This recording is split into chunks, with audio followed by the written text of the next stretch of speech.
네, 붕어 스터디 민사소송법 사례 연습입니다. 먼저 사실관계부터 살펴보겠습니다. 일본 동경에 주소를 두고 있는 갑은 을에게 돈을 빌려주었는데 그 차용증서에는 본건에 관하여 분쟁이 생긴 때 채권자 주소지 법원을 제1심 관할법원을 하기로 합의한다는 취지의 부동문자가 인쇄되어 있었다. 그런데 갑은 병에게 위 대여금 채권을 양도하였고 병은 을을 상대로 서울중앙지방법원에 양수금 청구의 소를 제기하였다. 을은 이 사건서는 합의관할을 위반하였기 때문에 서울중앙지방법원은 국제재판 관할권이 없어 부적법하다는 항변을 하고 있는데 위 을의 항변은 적법한 것인가에 대해서 문제가 되는데 그림부터 그려본다면은 자 갑과 을 사이에 대여금, 채권, 채무 관계에 있고 갑은 을에게 돈을 빌려주면서 차용증서를 받았죠. 차용증서에는 합의 관할에 관한 내용이 있었고 채권자 주소지 법원을 1심 법원으로 한다는 합의 관할의 내용. 채권자는 갑이고 채권자의 주소는 일본이 되겠죠. 이렇게 된 이후에 갑으로부터 병은 채권을 양수받아서 을을 상대로 소송을 제기합니다. 서울에 을은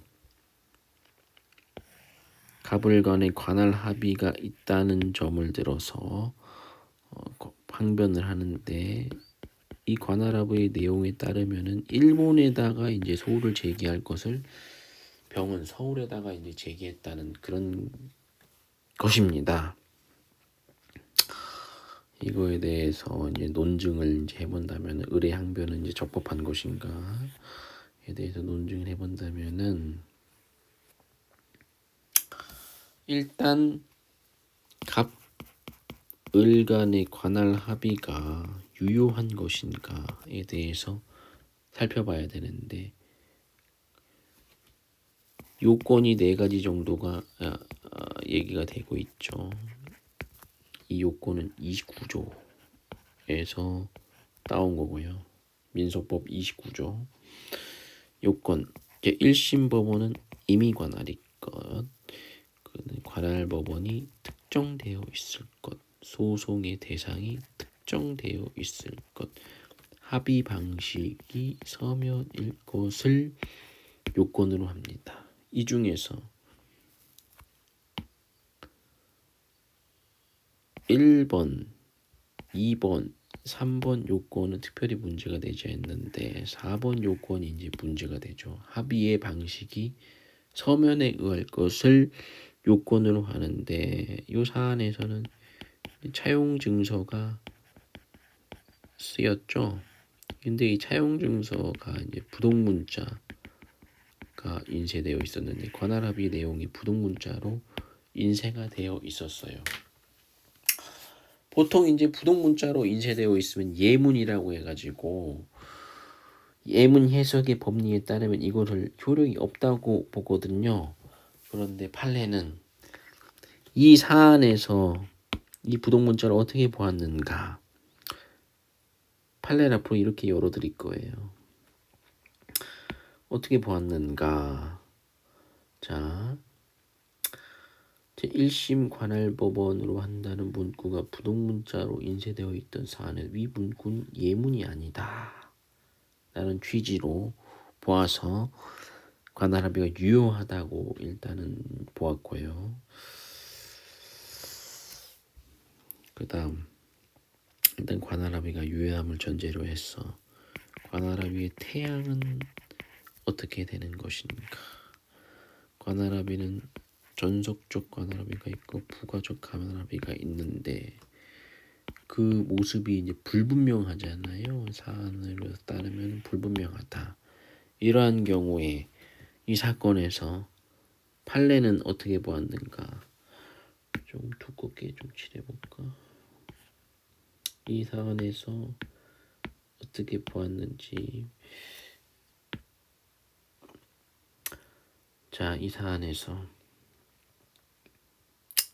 법정 관할법원 중 하나인 일본 국내 채권자 주도지 법원을 관할법원으로 하기로 한 전속적 관할법에 해당한다고 한 사항입니다. 이 보통 우리 일반론이 있잖아요. 전속적 합의로 볼 것인지 부가적 합의로 볼 것인지, 법정 관할 중에 한 곳이면 전속적 관할법이, 법정 관할 외의 곳이면 부가적 관할법이, 그 법리를 그대로 차용해 왔다. 이렇게 이제 보시면 되고, 결국은 전속적 관할 합의이기 때문에 일본에만 소송을 제기했어야 되는데 이제 서울에서 이제 소송을 제기한 거기 때문에, 그렇다면 이 전속적 관할 합의 효력이 병한테 미치는가에 대해서 관할 합의의 주관적 효력법이 관할 합의의 주관적 효력 범위가 이제 또 문제가 되는데, 이거에 대해서도 이제 판례가 하나 있습니다. 판례를 그대로 또 가져왔어요. 판례가 여기 있습니다. 요 판례입니다. 자, 관할 합의의 효력이 특정 승계인에게 미치는지 여부. 관할 합의는 소송법상의 행위로서 합의 당사자 및 그 일반 승계인을 제외한 제3자의 효력 미치지 않는 것이 원칙이지만, 관할에 관한 당사자 합의로 관할이 변경된다는 것을 실체법적으로 본다면 권리 행사 조건으로서 그 권리관계에 불가분적으로 부착된 실체적 이해의 변경이라고 할 수 있으므로, 지명채권과 같이 그 권리의 내용을 당사자가 자유롭게 정할 수 있는 경우 당의 권리관계의 특정 승계에는 그와 같이 변경된 권리관계를 승계한 것이라고 할 것이어서 관할 합의의 효력은 특정 승계인에게도 미친다. 한정적극이다. 이 정도로 보시면 사안의 경우에 병은 대여금 채권을 양수했잖아요. 병은 대여금 채권을 양수했기 때문에 낮아가지고 좀 다시 쓸게요. 이게 좀 지우기 기능도 있습니다. 지우기 기능. 다시 쓸게요. 다시. 이게 좀 밑으로 떨어져 있어서. 자, 관할합의의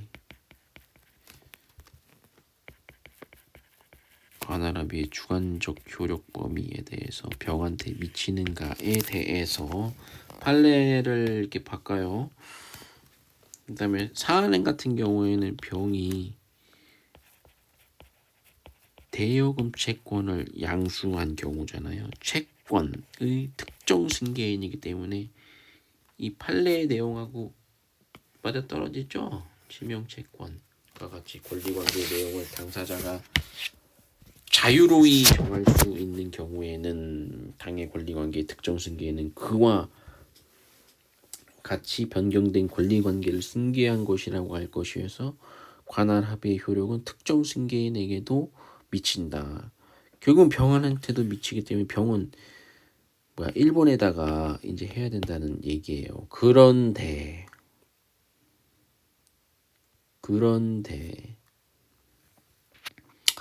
문제가 되는 것이 이 전속적 관할 합의가 다른 나라에 제소하는 경우에도 미치는지 여부에 대해서 또 판례가 있어요. 판례가 있는데 한번 살펴본다면 이 전속적 관할 합의가 이 판례입니다. 읽어봐야 돼요. 이 판례. 이 판례가 거의 키 판례죠. 여기서 키 판례.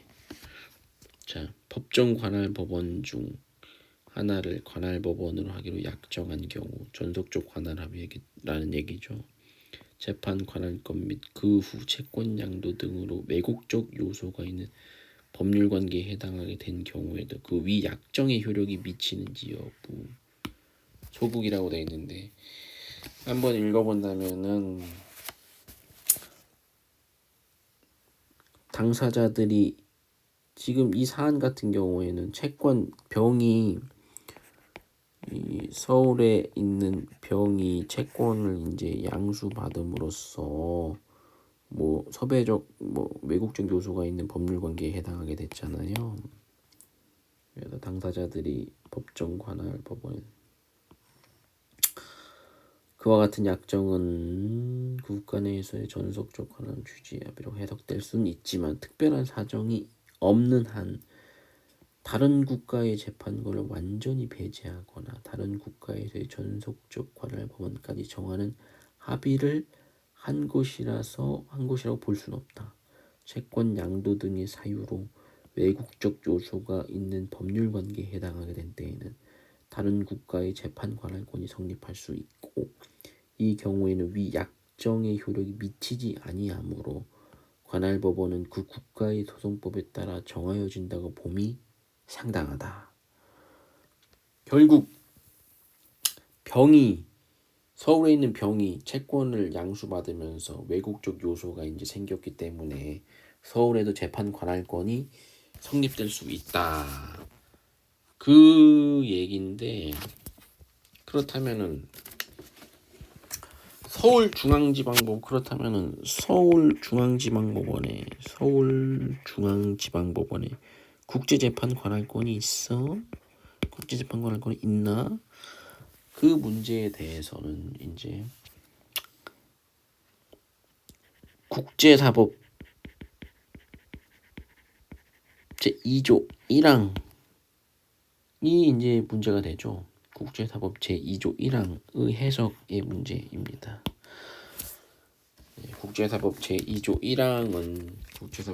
1항의 내용을 본다면은 법원은 당사자 또는 분쟁이 된 사안이 대한민국과 실질적 관련이 있는 경우에 재판 관할권을 가진다. 이 경우 법원은 실질적 관련의 유무를 판단함에 있어 국제재판 관할 배분의 이념에 부합하는 합리적인 원칙에 따라야 한다고 규정하고 있고 이 조문을 실제로 한번 봐볼까요? 이 조문을 국제사법 조문을 한번 봐보죠. 잠깐만 시간을 주십시오. 일단 판례는 다 봤기 때문에 이건 지워버리고 자 조문을 그대로 조문을 봅시다. 조문 그대로 가겠습니다. 국제사법 조문을 그대로 가볼게요. 잠깐만 국제사법 아이패드가 굉장히 괜찮은 것 같습니다. 자 국제사법 법령 쪽으로 찾아야죠. 국제사법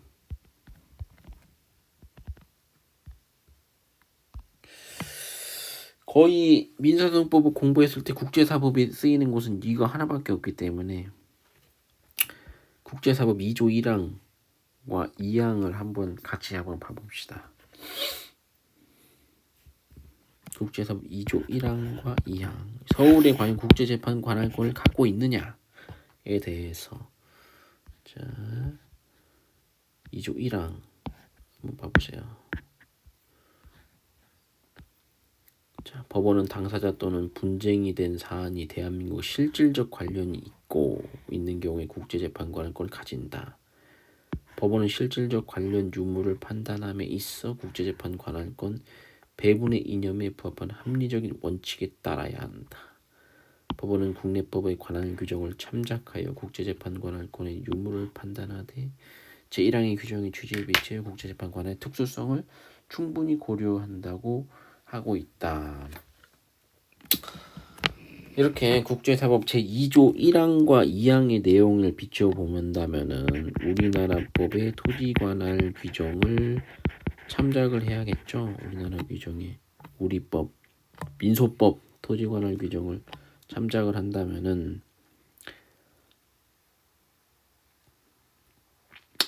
일단 보통재판적을 먼저 찾아보고 특별재판적 이렇게 해가지고 한번 차례대로 토지관할균형 사례 검토할 때 그걸 한번 그대로 갖고 온다면은 보통재판적은 피고의 주소인 일본이나 2조, 3조에 따르면은 피고의 주소인 일본이 되겠죠. 그런데 이 사안은 금전 청구이므로 특별재판적은 재단권에 관한 소로 지참채무 원칙상 채권자의 주소지인 한국에 있는 거죠. 8조의 한국.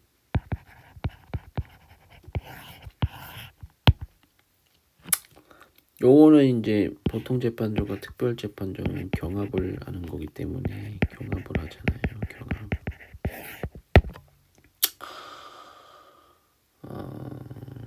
국제재판관에 관한 특수성을 고려할 때 한국에서 재판권을 행사하는 것이 타당한 것이 아니냐라는 것입니다.